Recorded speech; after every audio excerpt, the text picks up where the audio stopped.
काल म्हणजेच 11 ऑगस्ट रोजी मराठी चित्रपट आणि सिनेसृष्टीतून अत्यंत दुःखद बातमी समोर आली आहे।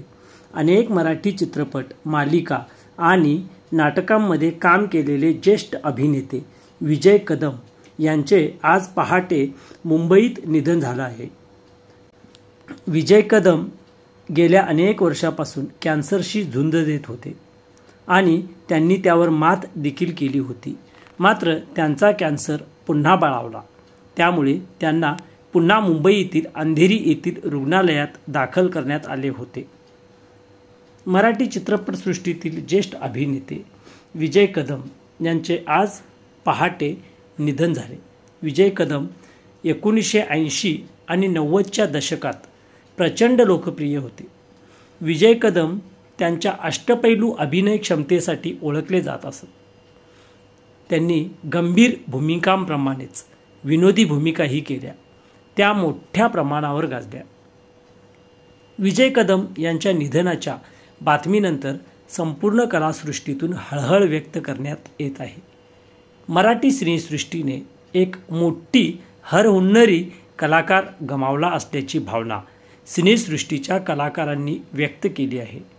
आज अंधेरी येथील स्मशानभूमीत त्यांचे अंतिम संस्कार करण्यात येणार आहेत। ज्येष्ठ अभिनेते विजय कदम 67 वर्षाचे होते। पत्नी आणि एक मुलगा असा त्यांचा परिवार आहे। त्यांच्या पार्थिवावर दुपारी अंधेरी ओशिवरा येथे अंतिम संस्कार करण्यात आले। गेल्या 1.5 वर्षापासून ते कर्करोगाशी लढा देत होते। त्यांच्यावर उपचार सुरू होते, परंतु आज पहाटेच्या सुमारास त्यांनी अखेरचा श्वास घेतला। विजय कदम यांनी रंगभूमीसोबतच मराठी चित्रपटात देखील काम केलं होतं। इच्छा माझी पुरी करा हे त्यांचं लोकनाट्य आणि खुमखुमी हा कार्यक्रम मोठ्या प्रमाणावर गाजला होता। या कार्यक्रमापासूनच त्यांची लोकप्रियता वाढत गेली। रथचक्र, टूर यासारख्या नाटकांमधून त्यांनी आपल्या अभिनयाची छाप पाडली। 1980च्या दशकात छोट्या मोठ्या विनोदी भूमिका साकारून त्यांनी आपल्या कारकिर्दीला सुरुवात केली होती। त्यांचे चष्मे बहाद्दर, पोलीस लाईन, हळद रुसली कुंकू हसलं, आम्ही दोघं राजा राणी हे चित्रपट खूप गाजले। त्यांच्या जाण्यानं मराठी सिनेसृष्टीत एक मोठी पोकळी निर्माण झाली आहे। अनेक कलाकारांनी त्यांच्या निधनावर शोक व्यक्त करत आहेत। त्याचबरोबर त्यांचं जाणं सिनेसृष्टीसाठी मोठी हानी असल्याची भावना कित्येक कलाकारांनी व्यक्त केली आहे।